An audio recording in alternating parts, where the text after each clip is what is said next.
Good morning, everyone. As we start coming on in here, welcome to Sick of This Shit Publications. I'm Nick Perro, not your dad, joined by my friend, the Angry Male Vet, for our third round of intelligent masculinity discussion.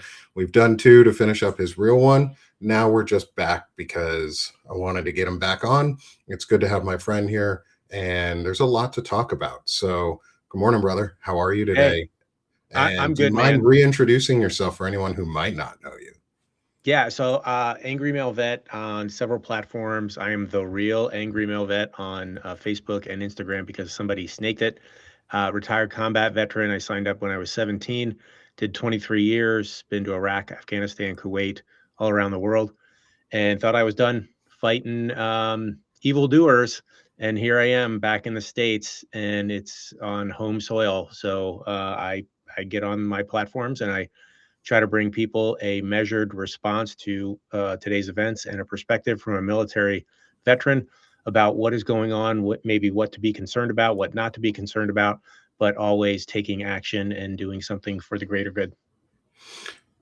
Well, I'm glad you're out here doing something for the greater good. It's the service after service that some purposely do, others we fall into it when we least expected it. And now we continue to move forward. And so you've been up to a lot over these last couple weeks since we've last spoken on a live, and I wanted to get your thoughts on some of the things that have been going on, especially around some of the activities that you've been doing, to include the 1,000 Mile March for voter registration, the upcoming Veterans Day Democracy March on Veterans Day, November 11th in Washington, D.C., interviews with Major Watson and discussions around that and what's going on there, and what's going on with the Abraham Lincoln and the mental health crisis that has come from it. There's a lot. And our secretary of wannabes going around violating the Hatch Act now to campaign for Zach Noon or Nunn in Iowa. Yeah. And so, good morning on all of that great news. Yeah. Let's start with some of the better stuff rather than the negative things, as you've been doing and participating in the 1,000 Mile March for voter registration through the South. Yeah. And I'd love to hear updates on that, why you decided to do this, and what it's provided for you in return, but also others around you. Yeah, 1,000 miles to Memphis. You can check it out or support or walk with us at 1,000milestomemphis.com. I was there the first week. I'm going back for the last week going through Memphis. It's a 36-day march, 1,000 miles, starting in Nashville and doing like a clockwise pattern into Memphis, going through multiple states, southern states that were affected by the Calais decision, where we saw the Republican Party diminish voting equality for Black Americans. And so the goal is to get 100,000 people registered to vote, but also to spotlight local organizations that are helping people every single day in all of these areas, in all of these states that don't get the spotlight they deserve. So we try to bring a ton of attention to them as well. There's a number of creators jumping on, jumping off, during the 1,000 miles. Robert Arnold, who you might know as Defiance 13, he is one of the leads, as well as Qasim Rashid and the Controversial Blonde. So they have been a part of that the entire time. They're some of the organizers. But yeah, it's just an amazing effort, and to watch and to get exposed to the local organizations that are doing this every single day in all of these states, trying to help people just get out from underneath the oppression and suppression and repression that the current Republican Party is pushing on people. It's very motivating. And I spent a lot of time in a screen, talking to people through this, but every time I get a chance to go and do the groundwork, I'm just reminded that we are not alone, and there are people out there who don't get the spotlight they deserve, but they are working hard every single day. And so it's just a fantastic effort. It'll finish up the end of this month. I think the 27th is the last day in Memphis. There's a number of days around Memphis. And, hopefully it'll just kind of drive awareness to voter registration because they're going to try to take people off voter rolls. They're trying to diminish voting power wherever they can. And so hopefully this is just a reminder of folks to make sure you're registered to vote, get other people registered to vote, and then go vote and go vote blue no matter who. If you're progressive lost, if your establishment lost, doesn't matter. We know what waits on the other side. They're showing it to us in real time. And that is nothing that sane people who want a better future want. So these are the kind of events that help bring a spotlight to that.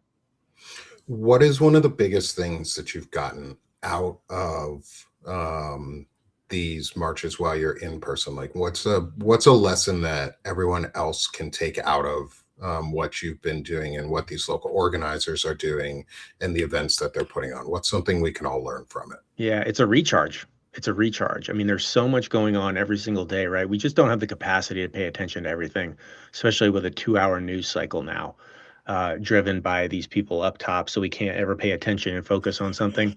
When you're down there and you're putting the miles under your feet and you're watching all of these individuals through all of these states just doing this work, it's amazing. And the biggest thing I would tell people is you might feel isolated, you might feel alone. That's their goal from the top. You are not. There are people all over this country that are working to bring about a better chapter in our future. And you're not alone. I mean, it's one of those things that if you can't find something like 1,000 miles to Memphis, there are several efforts going on in your area or candidates to support where you can do something every single day to help bring about that change that so many Americans so desperately want. Well, thinking about things that you can do, we introduced the show a little bit with, or I introduced a little bit with and it's something you and I are both going to be participating in, is the Veterans Day Democracy rally and march in Washington, D.C. on November 11th. Yeah. Can you talk about, from your perspective, on the recharge, on the you're not alone factors, but from your perspective, why is doing something like that really important, and why do you see it as really important that we do it specifically on days like Veterans Day and show that veterans are behind this effort to continue our democracy? Yeah, it's veterans, it's veteran supporters, it's veteran family members all coming together on November 11th, a week after the midterms, to uphold the rule of law, constitutional government, and fair and legal election results. We know that there's going to be bullshit associated with the midterms. Like they've already said it multiple times. They're telling people they're going to send election monitors from the DOJ to all of these polling sites. We know there are going to be shenanigans, and we are getting way out ahead of this and letting people know that the veterans are converging on DC for a peaceful protest on November 11th. It is not limited to veterans. We want people who support Constitution. We want people who support the rule of law, who support legal election results, to join veterans, family members, supporters there in DC on November 11th, because that's going to be an important time in our country. That period between the midterms and then when the Congress changes over, hopefully between the House and the Senate, that's going to be a crazy time. And so veterans are responding. There's been stuff in the past where people are wondering, where are the veterans? Where's the military? And these events are going to show people exactly where we're at. There is a massive group of veterans, massive, in this country who do not like what is happening and what this current government is doing, not just to veterans, but to American citizens, to human beings. And we're going to go ahead and we're going to show our discontent with that on November 11th, Wednesday. So if you can get there, please do so. If you can't, but you want to support it, veteransfightingfascism.org is the site that you can go to support that. We're looking for any help that we can get, but we would love you there. We would love both. And I think a lot of veterans, you're going to see them talking about that as we get closer. Yeah, and I think I have a QR code over on the right-hand corner of your screen for everyone, which is the Veterans Day March. It goes directly to Nice. veteransfightingfascism.org. There are 3 key things that we want people to know, which are our points of unity, which is what we all believe in. I believe in these. Angry Male Vet believes in these. Chris Goldsmith believes in these. Fred Wellman, others like Ken Harbaugh, any of the veterans that you know, Bobby Jones, folks like that, the Jared veterans Scissor, that yeah, you know, yeah. yeah, Jared Scissor, Matt Gordon, all the veterans that you know. I know there's others on our list that we have. We have a And ton of folks who and are, there's a ton of organizations behind it too. yeah, National Security Leaders for America is one of them, and that's 1,500 retired generals, admirals, ambassadors, national security leaders. They were the first ones to sign up on this. So if you've been wondering, like, where are all these people? They're here. And yeah, November 11th, everybody's going to get behind that. the Unite for Veterans Coalition, Yeah, Valor Media Network. yeah, There are some major veterans groups, massive veterans groups that are behind this. And we have 3 points of unity, which is the voters decide, the results stand. And we've been dealing with a crisis of weakness by Donald Trump and his regime since coming into any sort of race where yeah. if he doesn't win, it's cheating, if or something. Mike So Lindell is soft. doing it. He lost by 11 points in his gubernatorial attempt and primary, and is trying to challenge the results because they can't accept that when they lose, they've lost. Yeah, it's the least Next, alpha thing I've ever seen in my life. oh my God, it's the most like they want to talk about like high T and low T and alpha They and need it. beta, like They need y'all any tea they can find because they're soft. challenging an election result just because you don't like the results, not because there were actual irregularities. If there are Right, actual reasons to challenge, right. that is understandable. Yeah. And recounts are important. Like a foundational piece of a democracy should be, we should have recounts no matter what. Like that's not a challenge. That's just ensuring safety. And yeah, and let's not slide under, the slide aside the fact that it's a grift too, right? Because they Hmm. will always put out these things after going, help me fight, the evil election wizards, who are, making sure I don't win. They take so much fucking money from people who are gullible enough to believe them after losing 65 court cases, including the Supreme Court. This is just Trump alone, right? On his, attempt to say that the election was rigged. So it's just a giant grift. They want the money. They know they lost, but they want the money and they're low T. They're Yeah. weak. Yeah, like from a like let's take it from a masculinity perspective on, or just an intelligent or better humaning perspective. What is it in your eyes? What does it say about them that they continue Yeah. to fight or they continue to lie and grift off of these lies, compared to those who move forward? Like, what does it say about Yeah. them? It's complete weakness. And it's only in cases that affect them negatively, right? Everything is rosy when things go well and they get their way like a toddler. But when they don't, they whine and they complain and they try to take money. Yeah. And it's just so sad. Like, for me, a part of masculinity is if you lose, you lose. Okay. I didn't have my best day. Things didn't go well. I could have done things different, or people just didn't want me to win. This is a democracy, right? So take that, learn lessons, move forward. If you're going to spend your life bitching about it and then trying to take money from gullible people, that's not masculinity. That's you being a weak convict. You're a grifter. I don't think I could have said that better. It's so The, annoying. it is.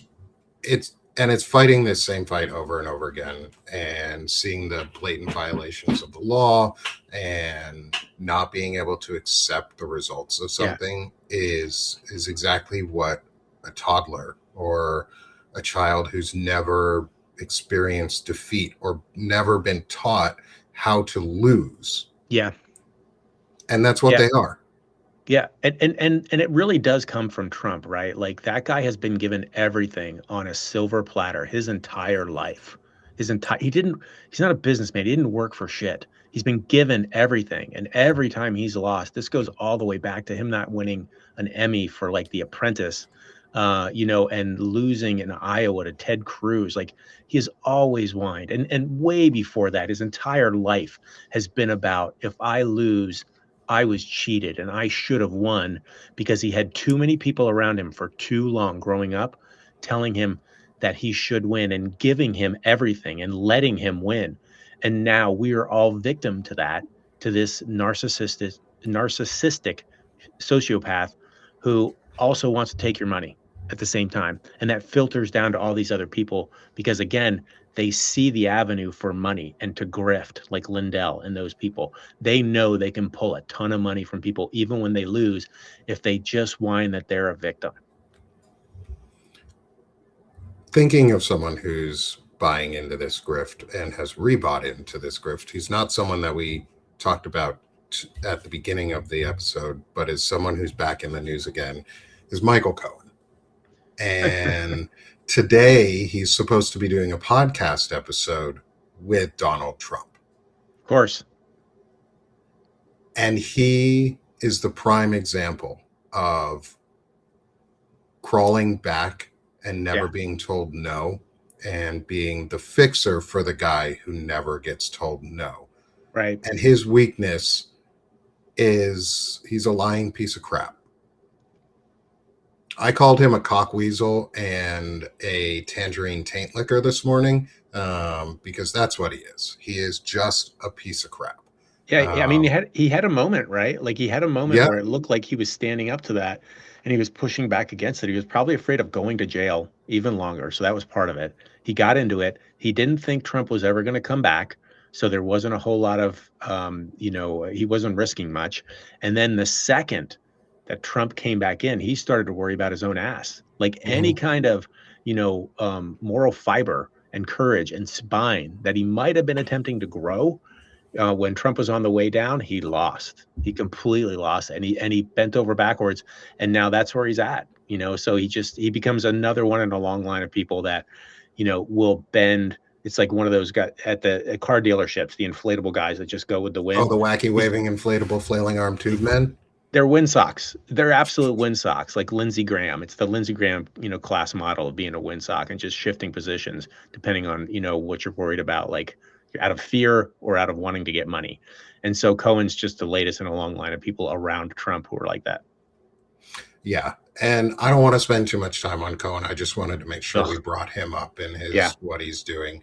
Because we got two more points I want to get to real quick on what our points of unity for the Veterans Day democracy march and rally or event is.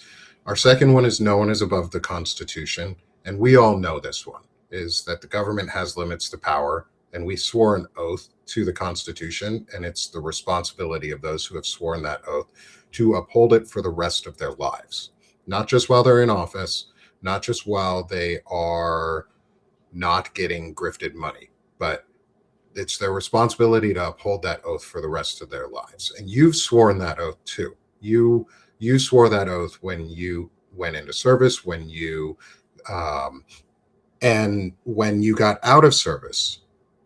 Did that oath end for you? It never expires. There's no turnoff button for that, right? Like, when you leave, they don't say, like, okay, you're out now, like, you don't have to worry about that. There is no ceremony for that. The oath never expires. And I take that oath. Elected representatives take that oath. There are tons of people, state officials take that oath. There are tons of people in this country who take that oath, and some remember it and some do not. And when it comes down to a point where they're tested, and is it going to be an oath that I swore as a human being to something, or is it going to be, well, I'm scared here, or I've got a lot of money to make over here? There are people who choose a different path, and it's unfortunate, and they forget their oath. The oath never expires. It doesn't turn off when you get out of service. So I want to ask, because it's not something I've asked you before, and it's definitely something worth bringing up, in my opinion, though. Around oaths, is a friend of mine. His name is Lawrence Winterman. He is an incredible creator, a really, really great writer. And he works over at Blue Ant Media. He has his own show, The Daily Whatever Show. He and I started Banner and Backbone together. He was one of those who really felt that we needed to do something. And one of the things he did was he wrote what is called a citizen's oath. And I want to get your thoughts on what it might mean for everyday citizens to take an oath to the Constitution, natural born citizens, because naturalized citizens have to swear an oath to the Constitution. But if you're born here, you never swear any form of oath saying that you will uphold or defend or protect the rights laid out in the Constitution.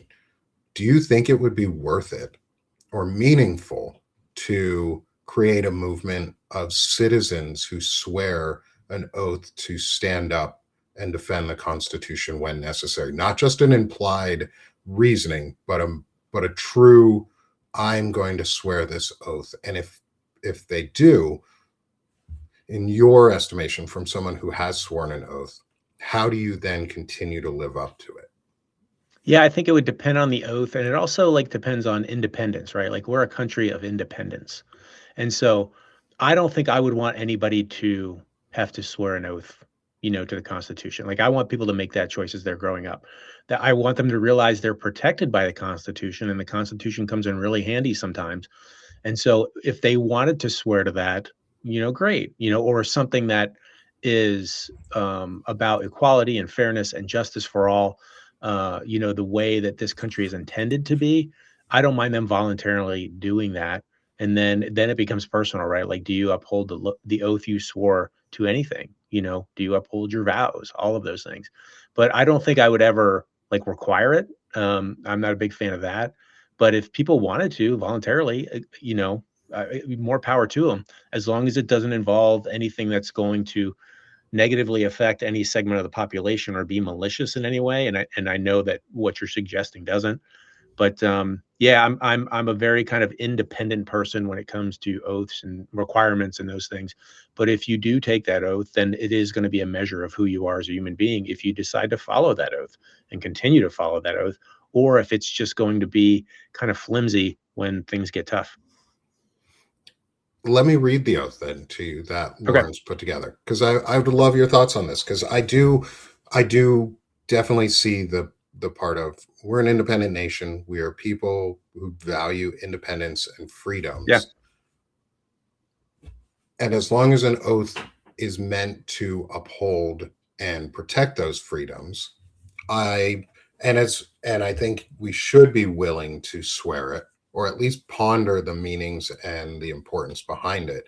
And so here's the oath that my friend Lawrence Winterman had written, and it's very similar to the oaths many of our elected officials take. And it's not a pledge of allegiance, because a pledge of allegiance is that one, the pledge of allegiance is stupid. It's to a flag. Like, I don't need to pledge to a flag to know that I'm an American.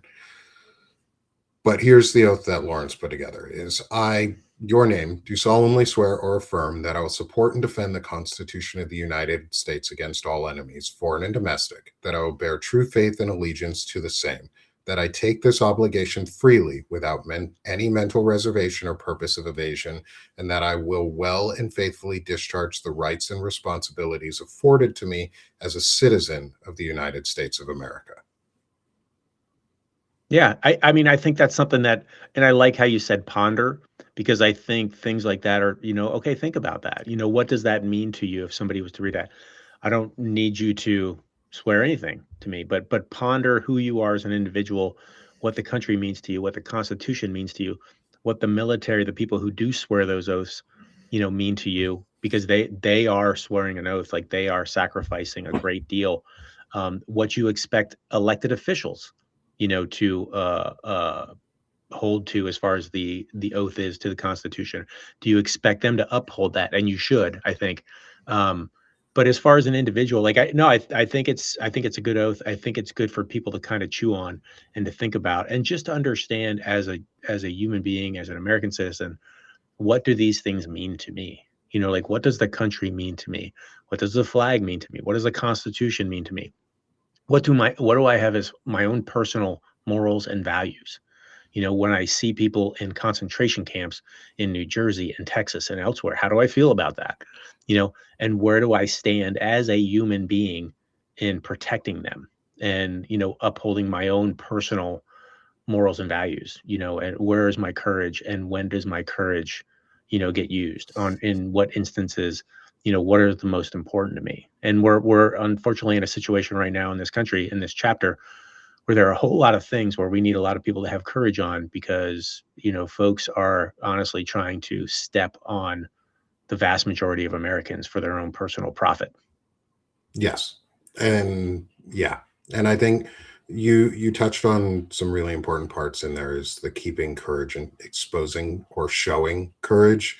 Because it's not enough to just be brave. And I love what Bobby Jones talks about this is that there's a reason the Navy has one of its core values is courage and not bravery, is because courage you actually have to act on and you have to continue doing. And one of those things is the final like unifying factor for the Veterans Day democracy rally is keeping faith with those who served, because war doesn't end when the war is over, and it doesn't end when people come home. It also doesn't end when there's no when the government decides that they're just going to go into an endless war that nobody wants and war of choice and hurt people on purpose. But there's someone we specifically right now that you and I have had the opportunity to speak with, and other veterans have had the opportunity to speak with, on keeping faith with someone who is currently serving and is taking those acts of courage and has taken those steps, who is Major Jason Watson of the U.S. Air Force. And he is back in confinement again for speaking out. And I would love to get your thoughts, because I know you spoke to him recently before his pre-confinement or before this latest confinement. And while he was able to talk, you and I both had the opportunity to get to speak with him and put out interviews. Is what does it mean to you right now to keep faith with someone like Major Watson? Yeah, I think it's everything. Like this is a brother who served 17 years, in the military so far, and has sacrificed a lot as people in the military do.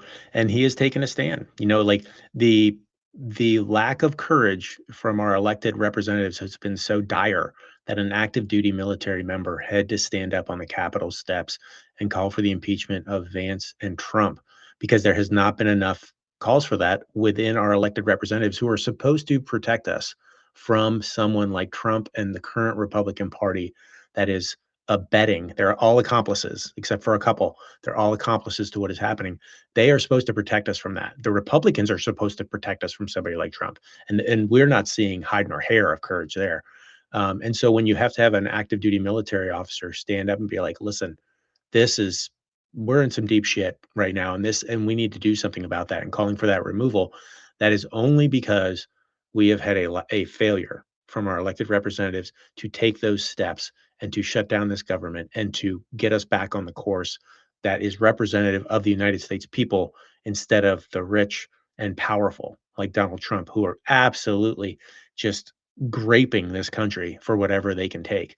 And Jason Watson saw that. And Jason Watson, wanted to do something about that. He wasn't seeing anything done. And he will tell you, he'll be the first person to tell you that it's not about him. It is about the movement. It's about the movement to evict or impeach, convict, and remove Donald Trump and JD Vance for what they have done to this country. And he wants people to know that. He wishes he didn't have to do this, but he threw away 17 years of his career. He's not going to wear the uniform again. He's in pretrial, confinement right now, awaiting charges and cannot speak. But it was important enough to him to come out and to talk again, even after his capital steps punishment, to come out and talk to veteran creators like ourselves, as well as CNN, and go national and be like, listen, this can't be swept under the rug. We need to do something about this. The GOP would love for it to go away, that an active duty military member stood up to what is happening. They would love for that to go away. You see a ton of the media won't even touch it. And it comes down to independent creators like you and I and others, Bobby Jones, and folks who have to highlight this and get people on board and let the Americans know what is happening with Jason Watson, what he's done, what he's willing to do, and we can't just let that kind of fade into the woodwork, into history, we have to continue the movement. What is it in your eyes under the back end of all of this? What does it say to you around taking responsibility for his own actions and the discipline to live with the consequences of his values and actions? What does it say to you about him as a person, and his ability to do those things? Because you and Yeah, I probably had very similar discussion in the long run with him. Was his discussion was, it's not about me. And he even asked me at the end was, where do you see yourself fitting into this that's puzzle? it. And how do you see yourself taking steps forward to do effective action and not just action? Yeah. No, he wants people. It's a testament to his character, one, what he was willing to do and the sacrifice he was willing to make to bring this, to highlight this. And the least we can do is make sure that it is in the front of the national conscious, to be understand and be aware of the sacrifices this guy has made. Um, but yeah, it's something that, he talked about multiple times. He just wants people to take action, and all of us can take action in our own way, right? We can, show up at marches. We can share push around material that we think other people, other Americans should know. We can vote. We can get other people to vote. We can primary people that are not representing us. We can go to things like the Veterans Day Democracy March. There's so many things that people can do. The worst possible action is inaction, is doing nothing, right? Because then it's just the boiling frog. Like, you're going to sit there in the water, it's going to get worse and worse and worse, and then it's over. And inaction is the worst possible course of action. I don't even know if that makes sense, that we can possibly take. You've got to do something, even if it's small stuff. Millions of people doing small things adds up to major things. All great things come from small beginnings, and people just need to remember that. And one of the things we talked about, Jason and I talked about, was that first step is really hard. That first step can be really hard, getting into civic engagement and teaching people about civics and civic engagement and meaningful civic involvement. But once you take that first step, it becomes easier. Yeah. One, there's a reward in it. You feel good when you take those actions. It makes you feel good that you're doing something. And it's okay to feel good. It's okay to let yourself feel good while you're doing this. And so I want to ask for you, because you've been doing a lot. You are on the ground for the 1,000 Mile March. You're helping with, your, like we've talked about, you're going to be in DC for the Veterans Day Democracy March. You went to Minneapolis for the Alex Preddy and Renee Nicole Good, veterans, memorial concert. You went to DC. We went to DC together not too long ago to meet Tad Stormer to talk about and discuss his book on Resistance. the resistance history of the United States. How do you feel when you do these things? What is a good feel? What is a feeling that you get out of doing these actions, these continue this service that you've done, or engaging in these types of service? How does it make you feel? Yeah, I think I mentioned it before. It's a recharge, right? Like, it's recharge and it's hope, because it can feel very depressing. It can feel very isolating with seeing everything that's going on, all the things that they're trying to do. It can feel very depressing, and you're just like mired in the filth of all of the bullshit that elected representatives are doing to people, not just American citizens, but human beings around the world, that they're doing with our tax dollars. It can be super depressing if you have any level of human compassion and empathy at all. And so going out and taking those actions, one, talking to people is great, but going out and taking those actions and being surrounded in the real, by people, who are doing the same thing and all trying to strive towards a goal. It's like any team effort. It feels really good to be part of a team and to see people working towards a goal. So getting on the ground, going to things like that, going to, I was at an immigration conference recently, working with folks about what is happening to human beings on American soil and in the world in general because of elected officials, which is just inhumane. And doing all of those things and pushing for me, it makes me feel better as a human being and feel like I am contributing to a better world, not just for myself, but for my neighbors, my family, like everybody around me, and trying to get something better. I love that. And from my own personal experiences and from many of yours too, because I know many folks in the audience do go out and do and participate and are part of various organizations. And I just want to say to all of you is keep doing that. Is keep doing that and let yourself continue to feel good and feel the results of doing those efforts. Use that recharge. Come back from it. It's an antidepressant. Oh yeah. Absolutely. It's that touch grass thing Yeah. where you get out and you get the vitamin D, but you also get you get the real vitamin D of democracy. Like Yeah. you join together with other people and you see that you're not alone. And Activism is an antidepressant. that is yes, I like that. We're going to take that. Absolutely. We're going to run with that because activism is an antidepressant. Mhm. And I don't know if this individual is a bot or not, but I want to make sure that I comment on the comment that they made, and I want to get your thoughts on it, especially regarding the Veterans Day Democracy March and the juxtaposition of what January 6th was and the insurrection was Yeah. compared to what the Veterans Day Democracy March means and is for. Because the comment was, Yeah. I'm not saying don't vote because it is very, very important. We aren't going to vote our way out of this, though. January 6th is going to look like a cakewalk when he loses these midterms. And yes, the fear of Donald Trump seizing further control when he loses the midterms is very, very real. Sure. Why do you think what we're doing, one, is going to be different than what happened on Insurrection Day?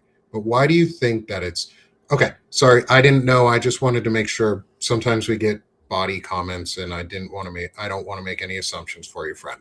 Um, is thank you for responding to and being a part of this discussion because I think it is an important comment that was made. Is why do you think it is important, one, that we do vote, and two, that what we're doing is openly different in framing, in the way that we're approaching it, to what happened on January 6th? Yeah, well, voting, I mean, that's the mechanism, right? That's the mechanism by which we change things. And we saw that in 2020 when Donald Trump lost, despite his best attempts to find 11,600 votes in Georgia, things like that. The the system held. The system withstood that, and that was even under him. And so voting does work. And I know there are concerns. I know but we're watching this in real time. Like all of these candidates across the country, people turn against Trump and turn against his endorsed candidates, right? He would love to win the midterms so he doesn't have to worry about impeachment and investigation, which will happen, but he can't. He's going to make you think that there's no sense in voting. You shouldn't even bother because it's all rigged, taken care of. They are state elections. And there was so much laser focus on what state officials did in 2020. Everybody's aware of this now. This is not new.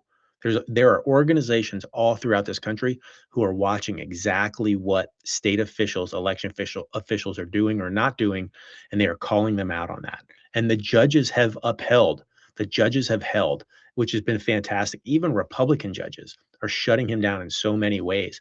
And so voting is huge. Never underestimate the power of your vote.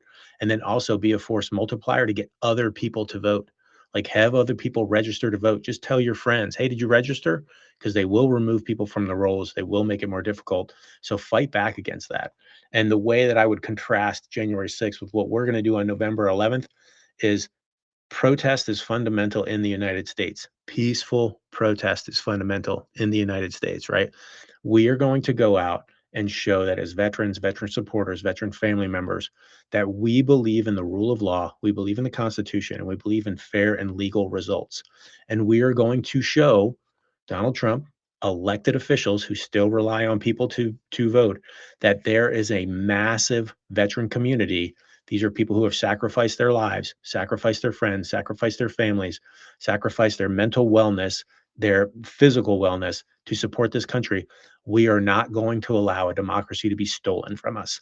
And we are going to peacefully go there and let them know that that those are our feelings about where we are. There is no January 6th part two.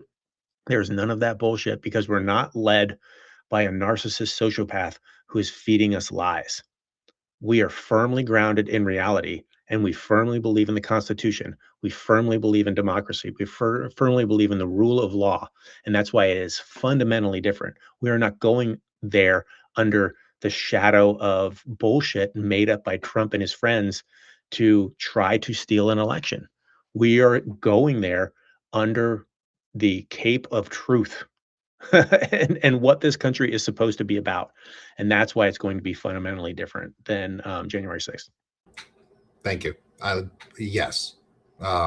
There's a really big difference between upholding the Constitution and trying to overthrow an election result that you don't like and didn't And that's what they did in 2020. agree with.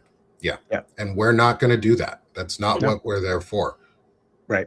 We're going to support the Constitution. We're going to support legal election results. And we're going to support that representatives and senators uphold their oaths and do what they're supposed to do during that time, even if they don't agree with it, even if they have lost their seat. Yeah. It's not their role to It's not their seat. It's their constituent seat. They just put somebody there. And that's the thing that some elected representatives forget. It is not their seat. They don't own that shit.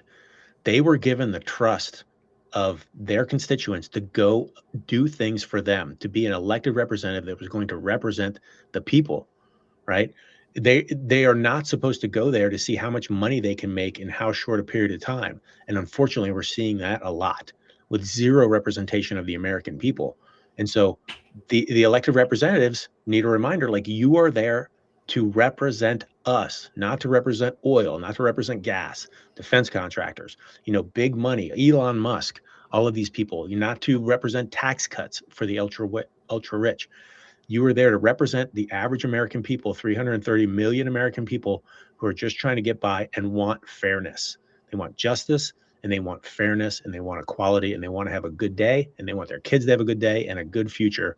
And they got to remind people that, like, you are an elected representative of us, not them.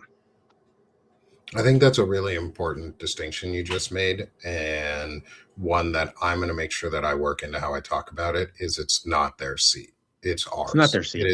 It is the constituent seat. It is our seat. We own the seat. The highest rank in this nation is voter.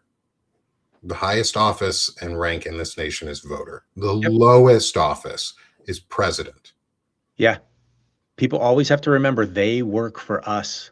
We pay their salaries. We pay for them to go on all these trips. The money that they use or don't use is ours. In any space they go to, they work for us. And some people have forgotten that. They've been told to forget that. They've been told to praise the Orange Messiah because he is the leader and he will lead them to the promised land. That promised land has turned out to be full of shit. And it's a pretty nasty promised land. And I don't think that it's more of a nightmare land than anything, right? And they can fire his ass anytime they want. You're not going to vote for him again, but all of the people who are accomplices and allowed him to do what he's doing, you can fire their asses. They are not given that seat. You give it to them. And so you can vote their asses out of it. And I think we're going to see that come November. Like, I was looking at recent polling here in Arkansas, and we have Hallie Schaffner is now leading in the polls, 47.4 to 44% against Tom Cotton. We have Chris Jones leading 46 to 43% against French Hill. Two incumbent Republicans are now trailing to Democratic candidates here in Arkansas. One's a senator, one's a congressman. That's huge. Like, Arkansas is going to go blue this fall. Maybe, but everybody's got to remember that polls don't vote. They Correct. have to. Like that was the stuff with, what was it in Wisconsin, With right? Where they Francesca lost Hong like and 15. Yeah. Polls don't vote. And what I would ask people, I'm going to go off on a tangent here, but what I would ask people is get greedy. Get greedy. Like not the greed that's taking from the American people by the 935 billionaires in the United States who are thieving from us, but get greedy for seats. And when you say like, oh, the odds are good that we're going to win the Senate, the odds are good that we're going to win the House, more. Get greedy wherever you can help people. If you're not helping your local, representative, if you're not helping your local official, anybody blue, if you're not helping them, please consider helping them. Get greedy, take more and more and more, because especially when you see the Senate, like, oh, we could win the Senate. Remember, the Fetterman effect is there. We need another. We need another because they're going to mansionize that guy. They're already doing it now, where you cannot count on him to vote with Democrats and vote for sane policies. He's going to vote with the money. He's going to vote with Israel, all of that stuff. So you have to de-mansionize the Senate race. Take more. Be greedy. And by being greedy, you will help everybody around you. I like that. Be greedy for democracy, because one of the Yes. things we have to do is we have to have a veto-proof majority. Oh God, And yeah. Yeah. can we do that? Absolutely. We can do that. It requires places like Arkansas to go blue. It requires Work. places like Jasmine Thomas Jasmine Thomas out of Oklahoma to be the senator, to Yeah. go blue in Oklahoma. It Get greedy. requires people to be greedy and know that your vote matters. Yeah. And anyone who says your vote doesn't matter is just trying to get you to not vote. Absolutely. Absolutely. That bullshit, and you will see it a lot. It's not worth it if you vote. It doesn't matter. They're going to win anyways. Like all that stuff. That is those people who are currently stealing the hell out of what we should be having, telling you your vote doesn't matter because they're scared. And so every time you hear that, go sign somebody else to you register them to vote. Yeah. And Yeah. Amy, I think that's a great point you make, is polls show potential. And the more that we That's it. can get people to show that potential, the more likely that people are going to come out to vote, because they Yeah. see that their vote does matter. Yeah. I'm going to keep using Arkansas as the example because I live here. But if you believe that Hallie Schaffner can win, you're more likely to go out and vote for her. And Yeah. then you're going to vote for others down ticket, All the way down down the ballot. ticket. I can vote for Hallie Schaffner because she'll be my senator, but I can also vote for my new representative against Steve Womack. Will he win? I don't know. But if I don't vote, he's definitely not going to get he definitely is going to be one vote less than he should have been. Yeah, that's the thing, right? Like, so I did a post, it was like yesterday or something, and there was this guy who came into my comments, and his name is Jeff. And Jeff thought that Jason Watson should be tried for treason and that they should come looking for me too. And here's the thing is, I need to cancel out Jeff, right? Because Jeff Mm-hmm. votes. There are people out there who will vote exactly as they're told by the Republican Party, the ones who are stealing from them and making their life worse and putting them into poverty, but they will vote exactly as they're told, right? So you have to always remember that Jeff votes. And if you hold back your vote because you didn't get your progressive candidate or your establishment candidate, in the primary, you just let Jeff win. And Jeff's got friends. He had like 60 friends on his platform or whatever, like him and his friends will vote. And I can't outvote Jeff. I need help. So you've got to remember the Jeffs are out there and they will vote to ruin their own lives, to own the libs, or whatever they're told at the time, ever acronym. You have to outvote the Jeffs. So never leave your vote at home. Blue, no matter who, all the way down. Even if you get the half evil, it's way better than the full evil that we are experiencing right now with the current Republican Party. Yeah. And I think it's real for me. It's really important on this part is the vote blue no matter who. Vote blue no matter who is important after the primary, Yes. because the primary is where you choose who that person is for others to vote for. Yeah. And we're seeing across the country that there are a ton of people who are voting for the more progressive blue. Yeah. They want to see progress. Yes, there are cases where they're not, where people are choosing the Sure. establishment, where people are choosing the person who is still there, who we don't really trust. And I'm going to vote for them too.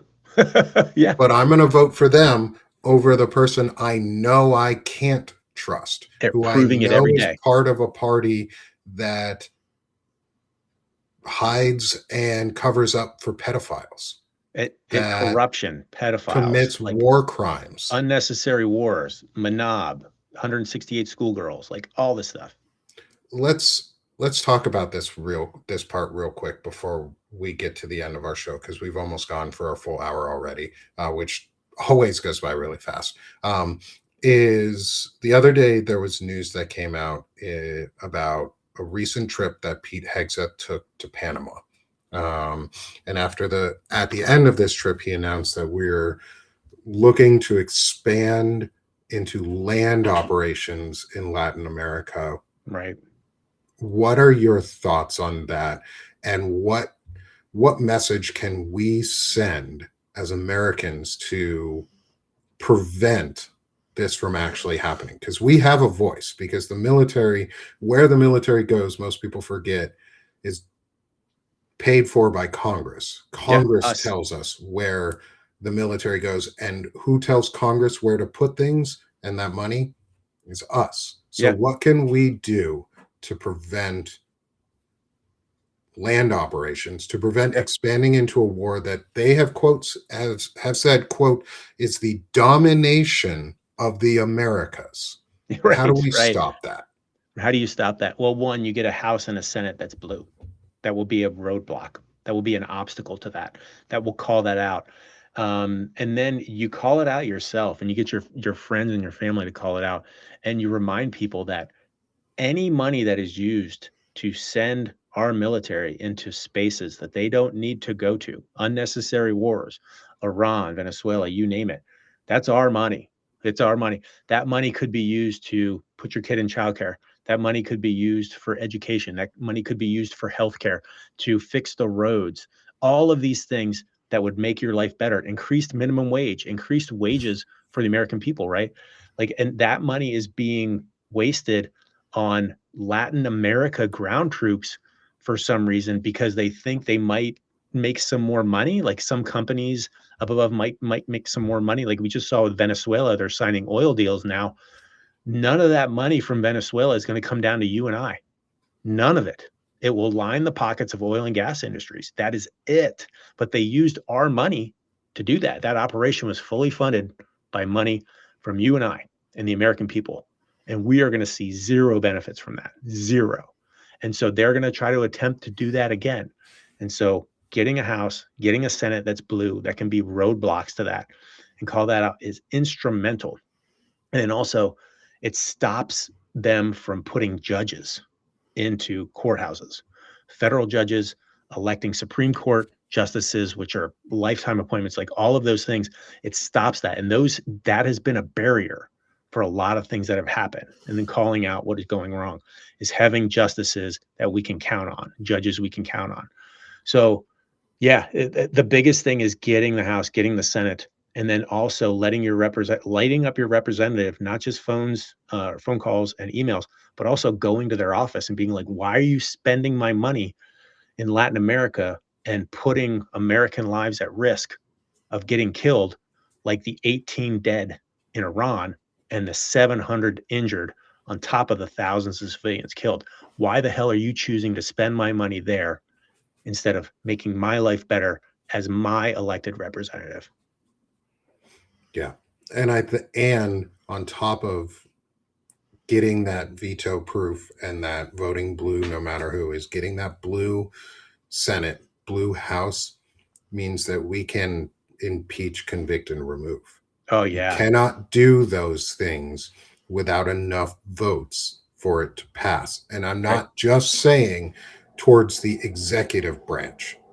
You can Justices impeach on the Hegseth. Supreme Court can be impeached, Yeah. convicted, and removed. Yeah. Yeah. Bring it on. Department heads can be Bring it impeached, on. convicted, and Right. removed. And it's our responsibility as everyday citizens to remind our representatives and our senators that every day right now, even if they're not going to do it.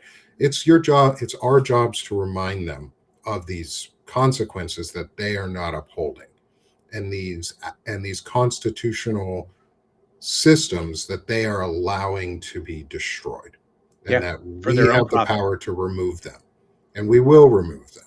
And Yep. so I think the lesson, once primaries are over, once your primary is over, is vote blue no matter who it is, Yeah. unless it's John Fetterman, and then Oh, vote God. his ass out. Maybe do some write-ins, because Yeah. we don't know who John Fetterman is really going to be, but we can impeach all six SCOTUS members who Yeah. are on that court destroying the Constitution. We can impeach, convict, and remove Donald Trump and his entire administration, Yep. and then place the Speaker of the House as the interim president, which means we need a blue Speaker of the House Yeah. who doesn't necessarily need to be a member of the House, can be any citizen who has the constitutional eligibility to be a president. They can be Speaker, and they can sit in that office. We need to fight together in this. We Yeah. need to stick together. Yep. We need to unify in a true big tent that Yep. has space for all of us to be able to have these discussions, because without the Constitution, we can't do this. Yeah. We couldn't be out here speaking the way we are, Yeah. with the Yeah. freedom that we have. And so I just want to thank you again for coming on with me today, brother. Yeah, man. Always a pleasure. To talk about all of these things, and through the lens of masculinity, through the lens of just better humaning, through the civics and the emotional feel that you get out of this and what it brings for you, as well as to be able to talk about Major Jason Watson and the actions he's done, the Veterans Day Democracy March that we're both going to be participating in. And before I hand it over to you, brother, to promote yourself and where folks can find you, is in the top right corner of the screen, there's a QR code for the Veterans Day March. Please go to that page. If you can, join us on November 11th in Washington, D.C.